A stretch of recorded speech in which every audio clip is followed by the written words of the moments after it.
Hello everyone, welcome to study with Simran. So I hope you guys are doing well. और अब आपके जैसे पिछले सेमेस्टर के एग्जाम्स ओवर हो चुके हैं, तो it's right time to move to another sub semester and to find out and do new things. तो मेरे को ऐसे लगता है, I am sure about it, आप लोगों के दिमाग में कुछ प्रेशर भी होगा अपने लास्ट सेमेस्टर का, और आगे के सेमेस्टर की पढ़ाई के बारे में टेंशन भी होगी। But now you should focus on the next semester you are going to do, और पीछे के सेमेस्टर का हमें सब कुछ भूल जाना चाहिए, बिकॉज सब कुछ अच्छा ही होगा।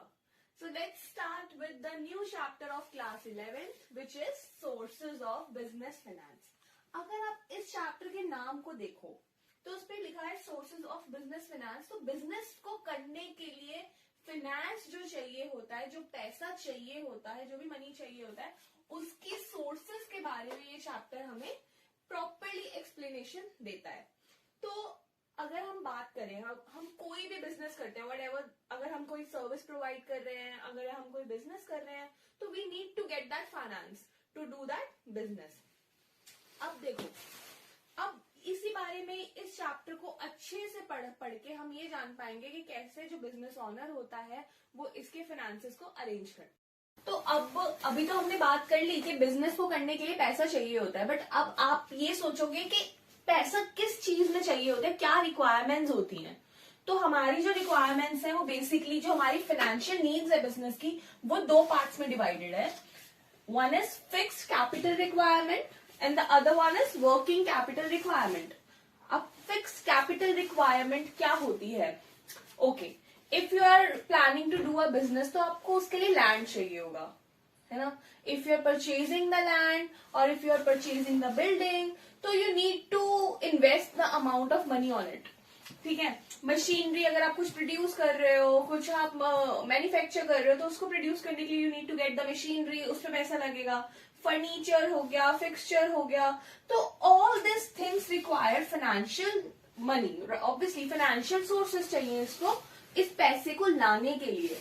हर बिजनेस को पूरा करने के लिए फिक्स कैपिटल रिक्वायरमेंट्स होती हैं कुछ उसकी, जिसमें से कुछ मैंने यहाँ पे क्लासिफाई करी है।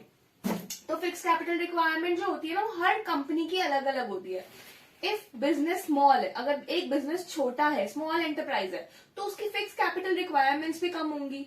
अगर एक बिजनेस थोड़ा बड़ा है, लार्ज स्केल पे है, तो उसकी फिक्स कैपिटल रिक्वायरमेंट्स भी ज्यादा होंगी। तो फिक्स कैपिटल रिक्वायरमेंट्स डिपेंड करती है business to business. Small enterprises की छोटी रिक्वायरमेंट्स है फिक्स कैपिटल, और लार्ज एंटरप्राइजेस की बड़ी रिक्वायरमेंट्स है, means large fix capital requirements. Now let's move to working capital requirement. अब वर्किंग कैपिटल रिक्वायरमेंट होता क्या है? वर्किंग कैपिटल रिक्वायरमेंट का मतलब है, देखो आप काम कर रहे हो, अगर आप काम कर रहे हो तो आपकी कुछ डेली नीड्स है, तो उन डेली नीड्स पे जो आपका एक्सपेंस हो रहा है, आपका जो खर्चा हो रहा है, that is your working capital requirement. Working capital requirement, अगर आपने कोई जगह रेंट पे ली है तो आपको उसका रेंट पे करना है, that is your working capital, जिस पे पैसा लग रहा है। आप बिजली का बिल पे कर रहे हो, आप इलेक्ट्रिसिटी बिल पे कर रहे हो, तो that is your working capital requirement. आप अपने वर्कर्स को सैलरीज दे रहे हो, अपने कलीग्स को सैलरीज दे रहे हो, that is your working capital requirement. आपके टेलीफोन एक्सपेंसेस लग रहे हैं, इंटरनेट एक्सपेंसेस लग रहे हैं, वो सब क्या है? Working capital requirement. आप टैक्सेस पे कर रहे हो, वो आपकी वर्किंग कैपिटल रिक्वायरमेंट है।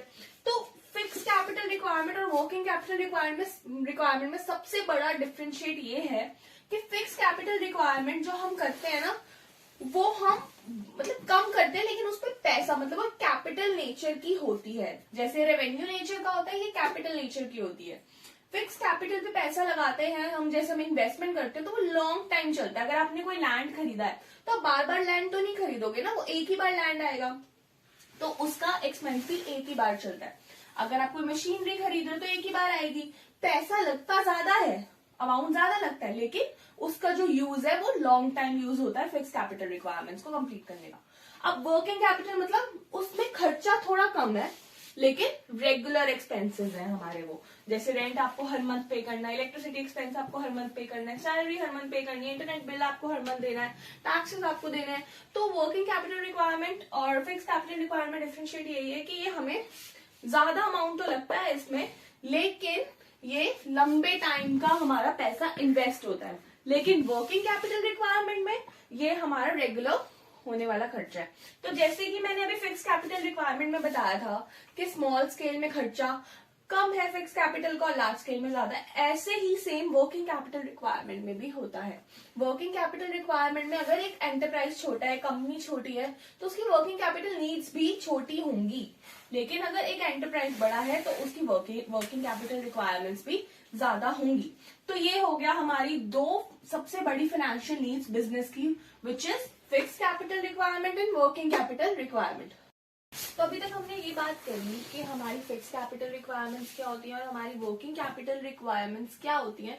बट अब हम बात करने वाले हैं फंड्स हम कैसे लेते हैं उनको, मतलब फंड्स किस किस बेसिस पे हमें मिलते हैं, क्लासिफिकेशंस क्या है उनकी। तो पहला टॉपिक जो मैंने उठाया है that is on the basis of period. तो हम classification of sources of funds में मैंने पहला topic on the basis of period pick करा है। तो on the basis of periods को भी हम तीन चीजों में डिवाइड करते हैं, which is long term, medium term and short term. तो let's talk about the long term needs. Okay, तो अब हमने जैसे बात करी थी फिक्स कैपिटल रिक्वायरमेंट्स की, अगर हमें कोई फिक्स कैपिटल लेनी है, एक्वायर करनी है, खरीदनी है अपनी कंपनी के लिए, तो हमें उसके लिए पैसा चाहिए होगा। उस पैसे को जब हम लेते हैं, बैंक से लेते हैं, डिबेंचर्स से लेते हैं या डिबेंचर इश्यू करते हैं, सॉरी, या हम प्रेफरेंस शेयर के थ्रू करते हैं, इक्विटी शेयर्स के थ्रू करते हैं, ये सारी चीजें हमारी लॉन्ग टर्म में आ जाती हैं। मतलब हम इनको जब हम इनसे बैंक से लोन लें, डिबेंचर्स इश्यू करें, इक्विटी शेयर्स इश्यू करें, तो हमें ये सारे के सारे लॉन्ग टर्म मतलब 5 years तक हम इनसे ये पैसा लेके रख सकते हैं और उनको विद इंटरेस्ट वो पैसा वापस कर सकते हैं। तो लॉन्ग टर्म नीड्स, हमें जो लॉन्ग टर्म फाइनेंशियल नीड्स हैं जो हम उनको बोरो करते हैं, वो हमारी यूज होती है फिक्स कैपिटल रिक्वायरमेंट में। तो इनको लेने के लिए या इन सोर्सेज को यूज करने के लिए बेसिक जो चीज है वो यही है कि ये सोर्सेज हमारी यूज होती हैं on the fix capital requirements. For example on land, building, furnitures, machinery, plants and all of that. So let's move to the medium term. अब मीडियम टर्म में भी ये सब आ गया कि बैंक से हमने लोन इशू करवाया है या डिबेंचर्स इशू करे हैं, या हमने किसी से लोन लिया है, किसी फाइनेंशियल इंस्टीट्यूट से लोन लिया है, तो मीडियम टर्म में भी आ गया। मगर मीडियम टर्म की जो शर्त है वो ये होती है कि जो उसका रिटर्न पीरियड है, जो हमें वो पैसा वापस करना है, वो 1 साल से ज्यादा और 5 साल से कम होना चाहिए। मतलब more than 1 year and less than 5 years होना चाहिए। तो इसको भी हम इसका बता सकते हैं कि ये भी हम बैंक से, फाइनेंशियल इंस्टीट्यूट से बोरो करते हैं। तो लॉन्ग टर्म का स्पैन 5 years का रहता है, मीडियम टर्म का स्पैन रहता है हमारा more than 1 year and less than 5 years। अब हमारा जो तीसरा क्लासिफिकेशन है पीरियड्स का वो है शॉर्ट टर्म। तो शॉर्ट टर्म, अब हम शॉर्ट टर्म्स क्यों करते हैं? देखो, जब कंपनी स्टार्ट होती है या जब बिजनेस स्टार्ट होता है ना, तो बिजनेस को ना वर्किंग कैपिटल रिक्वायरमेंट्स भी बहुत ज्यादा लगती है। उनको लगता है जो हम वर्किंग कैपिटल पे पैसा लगाने वाले हैं वो भी हमारा बहुत ज्यादा है। तो उस वर्किंग कैपिटल पे जो पैसा लगता है उसको भी उनको कभी ना कभी फाइनेंस करवाना पड़ता है, may be in the initial stage. तो जो वो पैसा हम लगाते हैं वो हम वर्किंग कैपिटल पे लगाते हैं और वो पैसा हम उधार ले सकते हैं, हम उसको बोरो कर सकते हैं। उनको हम कहते हैं अपनी शॉर्ट टर्म नीड्स पे लगाने के लिए, और उसका जो टाइम स्पैन रहता है वो लेस देन अ ईयर रहता है, लेस देन अ ईयर और इक्वल टू ईयर रहता है। जैसे कि अब ट्रेड रिसीवेबल्स हो गए, अकाउंट रिसीवेबल्स हो गए, डेटर्स हो गए, ये सब हमारे शॉर्ट टर्म में आते हैं। तो एक बहुत ही सिंपल सी बात है कि लॉन्ग टर्म और मीडियम टर्म को हम यूज कर सकते हैं अपनी फिक्स कैपिटल के लिए, फिक्स कैपिटल रिक्वायरमेंट के लिए।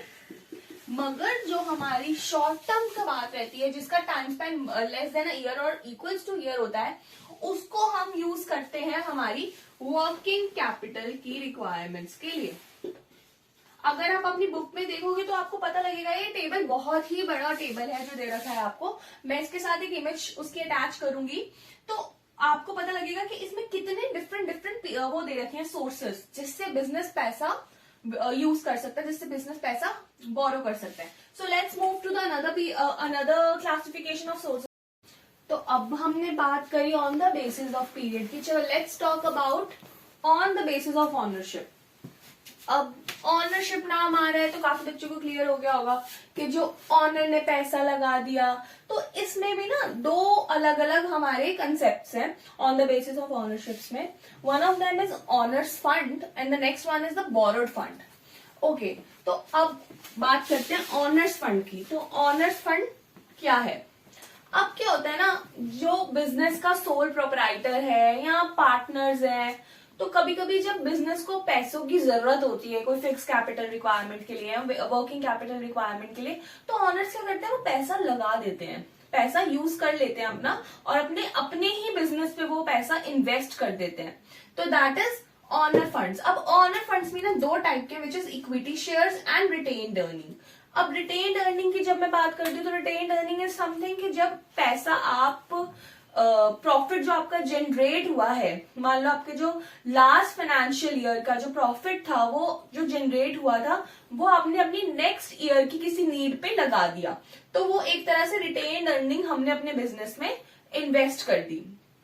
और ऑनर्स के फंड की ना बहुत अच्छी बात ये है कि वो लंबे स्पैन तक ऑनर पैसा लगा रहा है. Obviously if I am putting money on my business तो मुझे वो पैसा वापस नहीं चाहिए इतनी जल्दी, मुझे उस पर रिटर्न चाहिए. उस इन्वेस्टमेंट पे जो मैं पैसा लगा रही हूँ बीइंग अ ऑनर, मुझे उसका रिटर्न चाहिए. तो ऑनर्स का जो ऑनर फंड की बहुत अच्छी बात यह है दैट हमें वो पैसा वापस नहीं करना होता है, या वापस करना होता है तो उसको मतलब उसको प्रॉफिट जनरेट करना होता है उसी पैसे का, उसी इन्वेस्टमेंट का. तो रिटेन्ड अर्निंग और इक्विटी शेयर दोनों हमारे ऑनर फंड्स के पार्ट है. ऑनर फंड्स में ना शर्तें नहीं होती हैं, like there is nothing like कि हमें कोई इंटरेस्ट पे करना है या हमारे ऊपर कोई प्रेशर है कि हमें 1 साल में पैसा देना है, 5 years में पैसा देना है, हमें इसके ऊपर ये देना है, हमें ये सब. तो इन सब चीजों में ये नहीं होता है. ठीक है, तो ये थी बात ऑनर्स फंड की. ऑनर फंड थोड़ा सिंपल भी है और समझने में इजी भी है कि अब बहुत ही सिंपल सी चीज है. ऑनर का पैसा जो वो अपने बिजनेस पे लगा रहा है या रिटेन्ड अर्निंग जो प्रॉफिट जनरेट होकर वही प्रॉफिट हम री इन्वेस्ट कर रहे हैं अपने ही बिजनेस में. Now let's talk about borrowed funds. अगर आप नाम देखो बोरोड फंड्स तो हमें उस नाम से ना बड़ी अच्छी सी अंडरस्टैंडिंग हो जाती है कि बोरो किया हुआ पैसा. तो बोरोड फंड्स में अब इसमें अलग अलग क्लासिफिकेशन है. Debentures, loan from banks, loan from financial institutes, public deposits, commercial papers, there are many things जो हम बोरो कर सकते हैं. तो अब बोरोड फंड्स में और ऑनर फंड्स में बहुत ज्यादा डिफरेंस है. डिफरेंस क्या है कि यार बोरोड फंड्स में ना हमें एक टेंशन रहती है, we need to return that money with high rate of interest और लो रेट ऑफ इंटरेस्ट. वो डिपेंड करता है कि हमने पैसा कहाँ से और कैसे लिया है. अगर हम डिबेंचर्स इशू करते हैं तो वो डिबेंचर्स हमारे ऊपर एक टाइम स्पैन का प्रेशर रहता है कि हमें उसको वापस करना है, उस डिबेंचर्स को, उन लोन्स को हमें वापस करना है. ऐसे ही लोन फ्रॉम बैंक्स अगर हम लेते हैं तो हमें इंटरेस्ट देना है इन लोन्स का, साथ में हमें वो पैसा प्रिंसिपल अमाउंट भी रिटर्न करना है. तो एक प्रेशर की तरह वो चीज रहती है. लोन फ्रॉम फाइनेंशियल इंस्टीट्यूट्स का भी यही सिनेरियो है. जैसे loan from banks there is a rate of interest, then हमें प्रिंसिपल देना है, पब्लिक डिपॉजिट. तो बोरोड फंड्स में सारा का सारा वही अमाउंट आता है जो हम पब्लिक से, बैंक से, गवर्नमेंट से बोरो करते हैं और उसको अपनी नीड्स के ऊपर लगाते हैं, अपनी रिक्वायरमेंट्स कंप्लीट करते हैं. तो बोरोड फंड्स कह लो या ऑनर्स फंड्स कह लो, दोनों ही हमारी दोनों नीड्स पे फिक्स कैपिटल रिक्वायरमेंट और वर्किंग कैपिटल रिक्वायरमेंट दोनों में ही यूज होता है. बोरोड फंड इज कि हम बाहर से पैसा पिक कर रहे हैं, बाहर से पैसा जनरेट कर रहे हैं और जनरेट कर रहे हैं या हम उस पैसे को उधार पे ले रहे हैं, अपने ऊपर एक लायबिलिटी क्रिएट कर रहे हैं और उसको हम बाद में रिटर्न करने वाले हैं और साथ साथ हम उसका इंटरेस्ट भी पे ऑफ करने वाले हैं. तो दैट इज बोरोड फंड्स. लेकिन ऑनर फंड्स में बड़ी सिंपल सी बात है क्योंकि भाई ऑनर है जो वही पैसा लगा रहा है और वही पैसा लगने के बाद उस पे हमें कैसे ना कैसे करके ना we have to generate the profit on that thing.